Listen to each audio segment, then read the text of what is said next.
I wanted to pass along some of the best spiritual advice I ever received.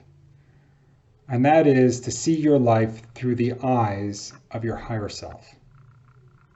See your life through the eyes of your higher self. And so to fully understand that advice, I'm going to explain what it means for starters. And then I'm going to go through a whole series of examples, academic examples, literary examples, as well as a personal story to try to crystallize what exactly that advice means. It's a little bit of a longer video than I typically put up, so I would say get a cup of tea, put on your slippers, get comfortable, whatever it is that you want to do, and come join me as we go down this journey of exploration. And so without further ado, the very basic idea of seeing yourself through the eyes of your higher self is to say that you have a physical body and a human mind, but there's a spiritual element that is incarnated within you. And that spiritual element actually has a secondary element, which is your higher self. The spirit within, as well as the higher self, collectively are referred to as the soul. It's not always thought of that way, but that would be your soul, would be those two pieces. And the easiest depiction of this biblically is the story of the prodigal son. And so in that story, you have the father who creates the welcoming home, and then you have two children, both entitled to an inheritance, the younger of which asks for his money early so that he can venture out into the world and explore all that there is. The elder son stays closer to the father. He's always connected to the needs and the wants of his father. The prodigal son journeys out, has the stuffing knocked out of him, ends up giving into temptation badly, and over a long, arduous journey eventually makes his way back to the father. He's reunited with his brother, and collectively they rejoice in his return. That's the same basic concept of what you're experiencing. So your physical self has embodied the prodigal son, the part of you that has ventured far away from the father. The problem is that once you come into this human body and this human mind, it creates the veil as we refer to it, but it actually creates a bit of a container which prevents you from accessing your spiritual knowing. And the vibration of the energy that incarnates within you has to be diminished considerably to fit into the physical body. As you navigate your human life, you're going to experience endless things through the five senses, as well as through the interpretation of your human mind. You'll be thinking it through constantly. The challenge that I present to you and the advice that was given to me is, as you move through this experience, don't view it from the eyes of your human self. View it through the eyes of your spiritual self that's still with the Father, that has a divine knowing. Okay, so that's the challenge at hand, or that's the advice. And now let's walk through the first set of examples is going to be spiritual law, and see if you can start to pull this together in your mind of what exactly this advice means. So we all know that there are natural laws like the speed of sound, or speed of maybe gravity, the pull of gravity. Like you can measure qualities in our physical world. But for each of those natural laws, there are also spiritual laws. So for example, the laws of attraction, the laws of karma, the laws of one or universality. If you begin to take these laws as the framework for dissecting the events that happen to you, you'll begin to see things through the eyes of your higher self. So for example, let's say you feel judged, or you feel criticized, or you feel perhaps at times that you're not worthy in the eyes of others. This would be an example of the laws of attraction.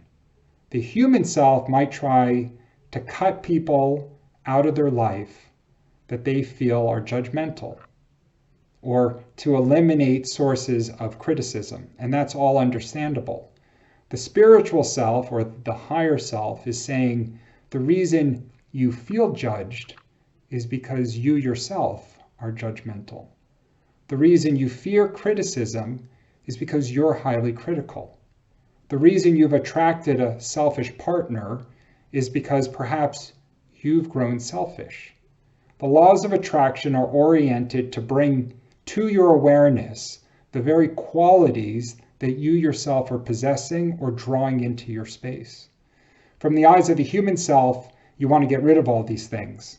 From the eyes of the spiritual self, it's an absolutely beautiful mechanism to bring forth the awareness that you need to grow through the energy that you're emanating.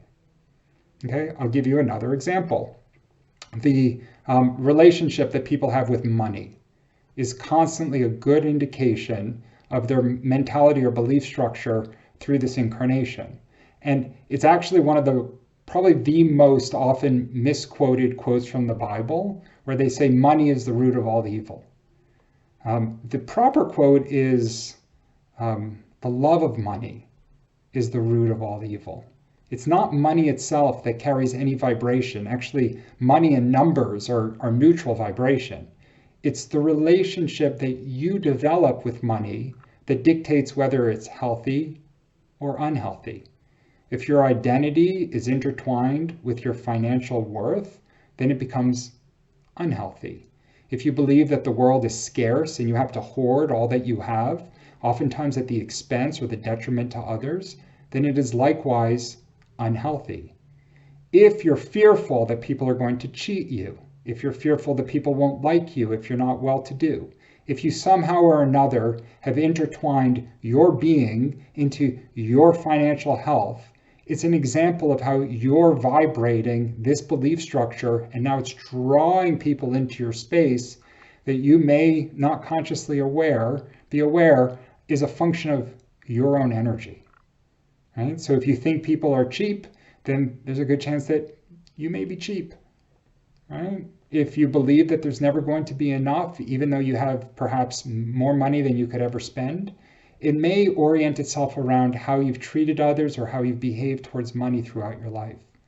And the laws of attraction are doing what they can to illuminate that reality for you. The next law, of course, is the law of karma. And the human self, when they hear of karma, the silly quote that comes to mind is karma is a bitch. Like people are suffering with their karma. And to be frank, in the human context, the human eyes can't help but see repaying karmic debt as a form of suffering, because from the state of the human, that's typically what it is. Your higher self, however, knows that your journey is back to the divine, that all emanated from the galactic center, which was the divine's creation of the universe, and all will eventually return to that point. What karma is saying is you're going the wrong way. The things that you have done have been a harm for others, and as a consequence, you have now started to carry your vibration away from the divine. The divine's energy being that of pure love and joy, the selfish act or the act that's harmed another being in some way or another based on an energy of a lower vibration that is now burdening you. And so the higher self is optimistic that with enough awareness of what you have done to another, that you can seek forgiveness, release this karmic debt, reorient your being, and now start to return to the source. And so karma through the eyes of the higher self is critically important to make sure that A, you don't do a lot of harm to others because you have awareness of what karma is, and B, if you have harmed others and in fact are going the wrong way, that you can repay that debt and get back on track to return in the right direction. Right? Very different if you're seeing it through your human self or your higher self. The last law that I'll throw out, and honestly, each of these laws you could spend months studying to fully understand, so take it with a grain of salt that I'm just giving you a little kind of preview or synopsis. The last law is the law of universality, sometimes referred to as the law of one, which is the belief that we are all part of a singular consciousness, that there is a collective running through each and everything that is of the divine creation. The opposite mindset to universality or collective consciousness is that of the ego. Okay, and so when people are acting out of selfish intention, or when their mind is constantly geared towards seeing what's in it for them, their own personal benefit, over time, this will start to create a heaviness. It's almost as if you feel stuck. Like when I speak to somebody and they have incredible inflexibility in their being, their life, and they just feel otherwise, that no matter how much they do, they're pushing on a string and nothing changes.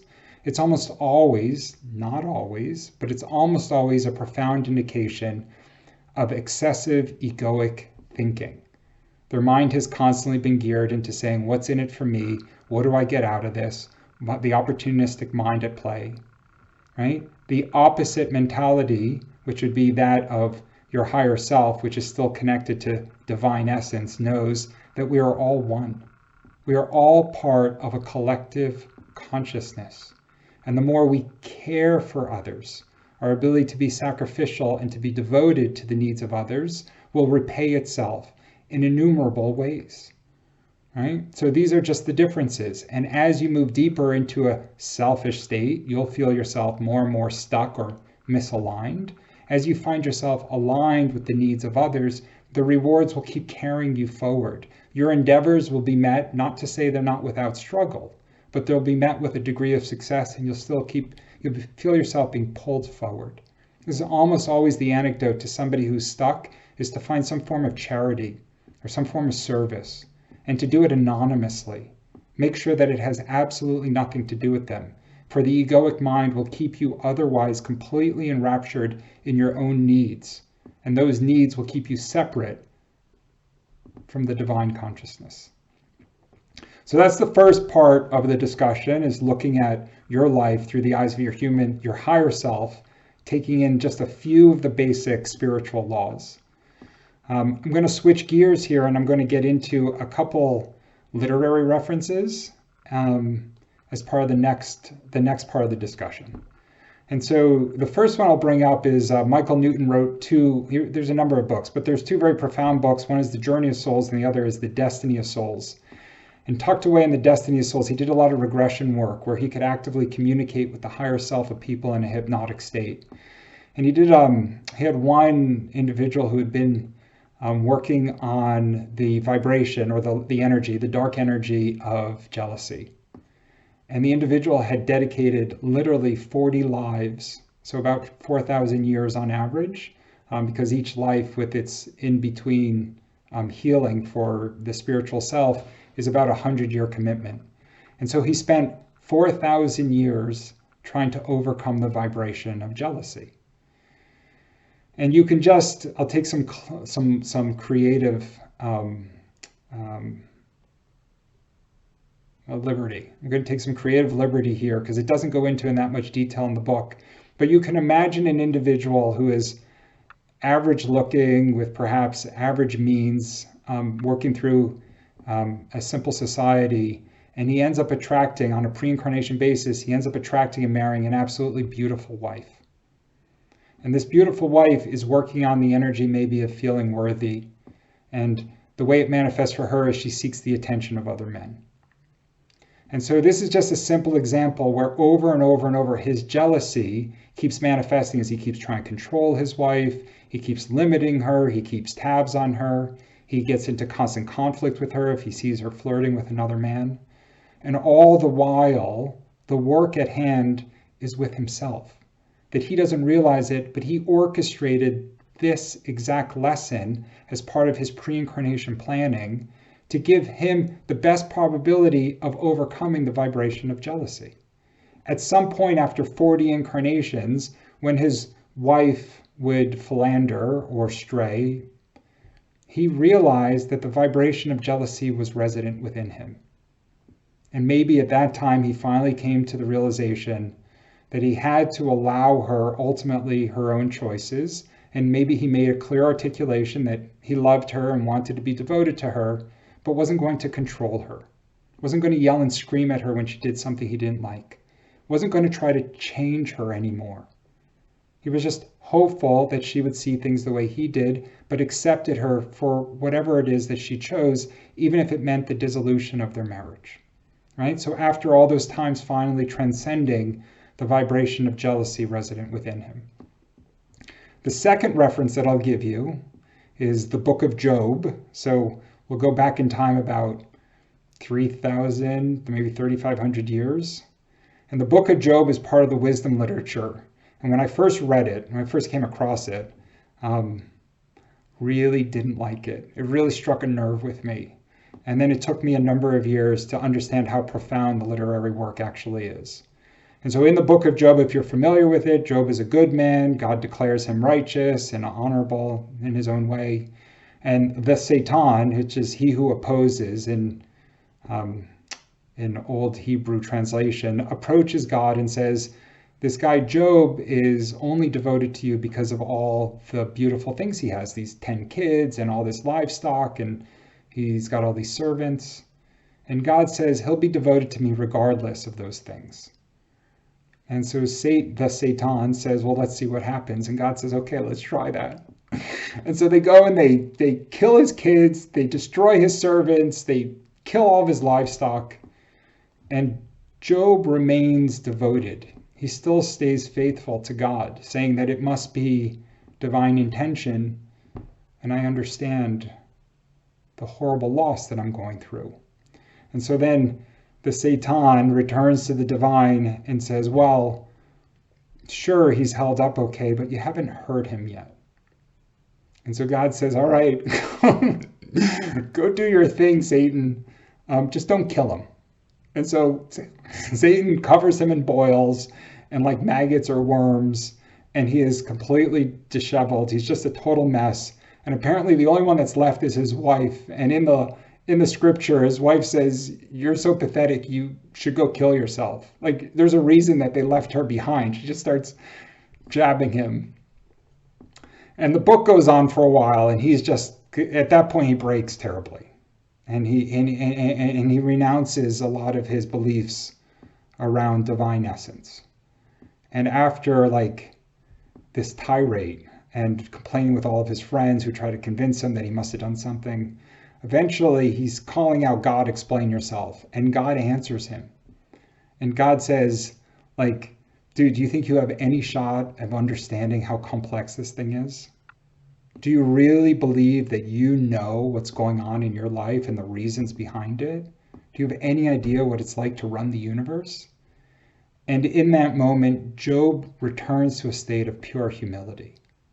And he says, you're right, I'm sorry. Like, I couldn't possibly know the complexity of what's going on. And I remain faithful.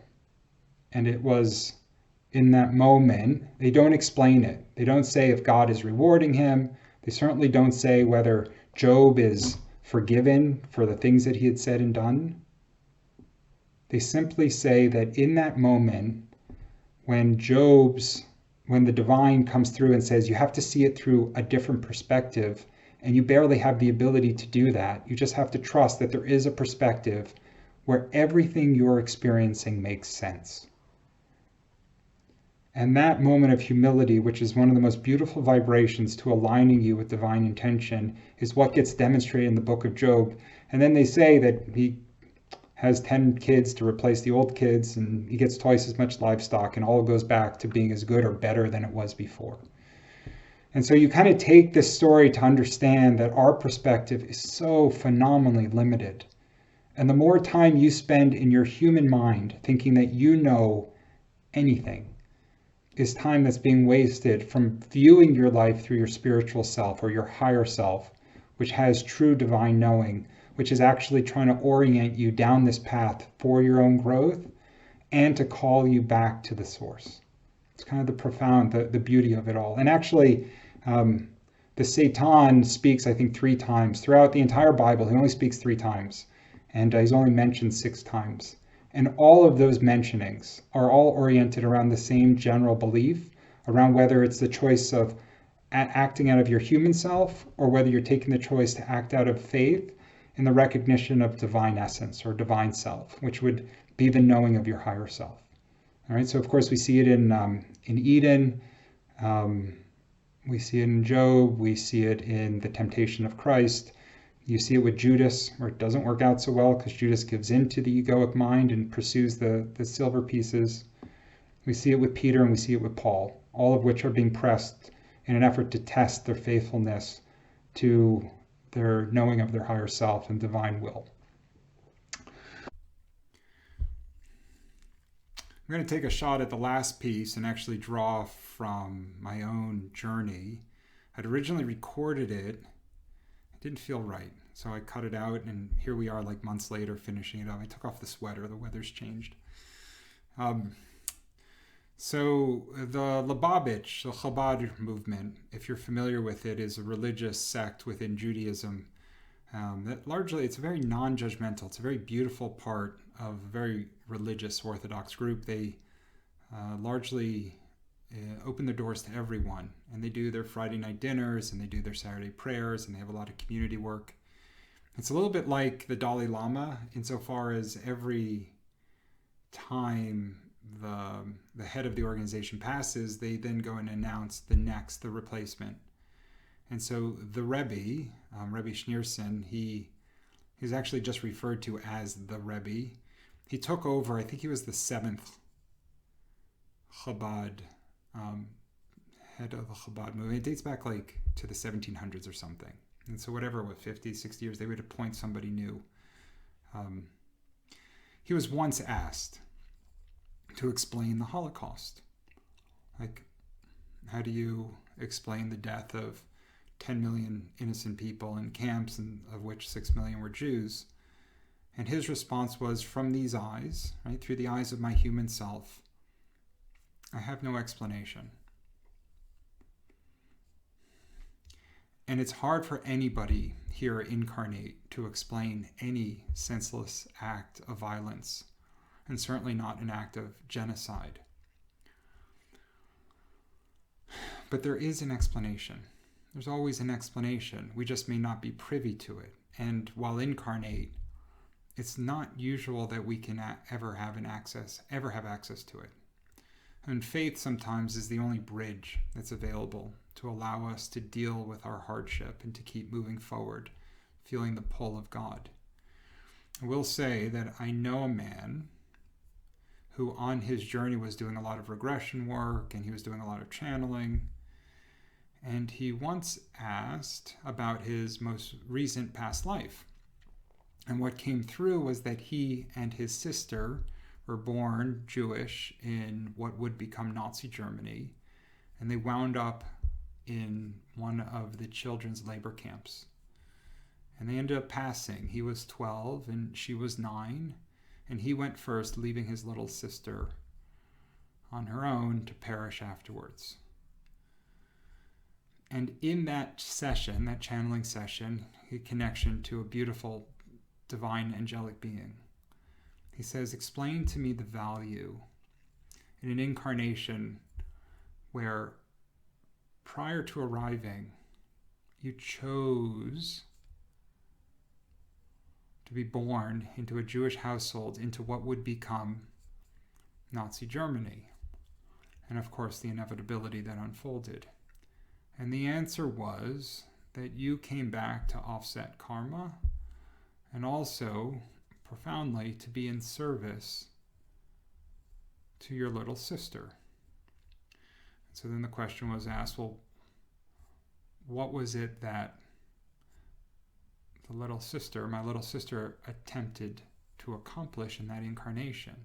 And the answer was she sought to polarize, which is to affirm, the vibration of compassion.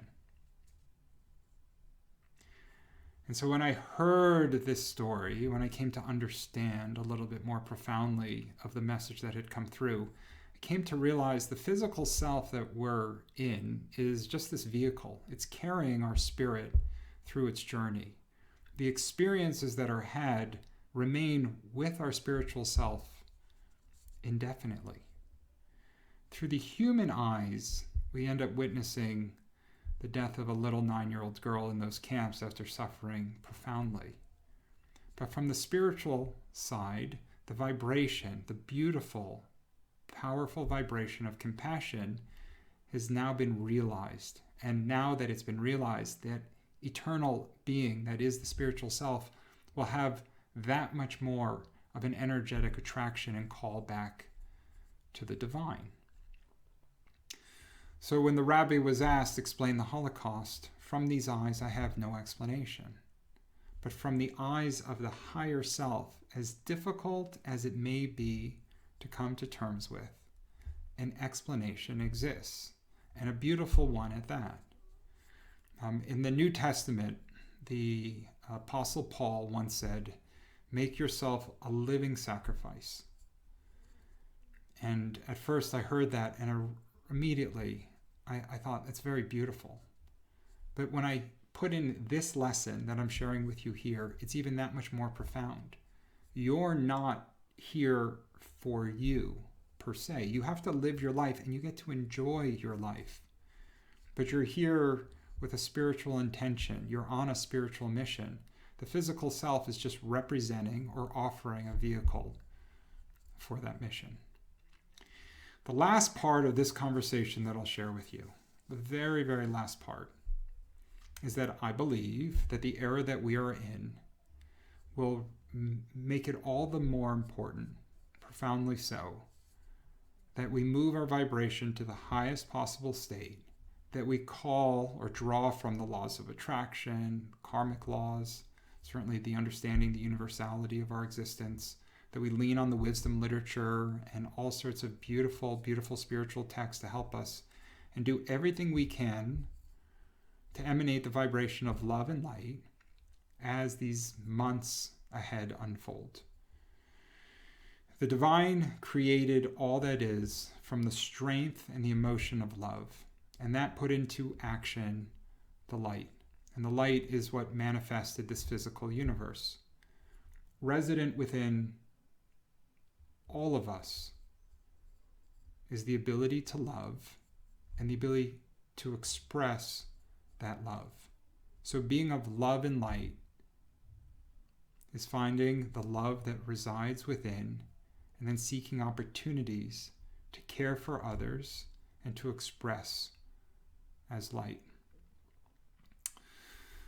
As always, I wish you love and light, and recognize that although the journey from these eyes at times feels chaotic and even a little bit unbearable, I will say at some level, all is in balance and harmony, and it makes perfect sense. You're being guided and you're being cared for more than you know, and your faith is one of the strongest mechanisms, tools that you have to continue to carry you forward. Once again, in love and light, everyone, I look forward to speaking again real soon.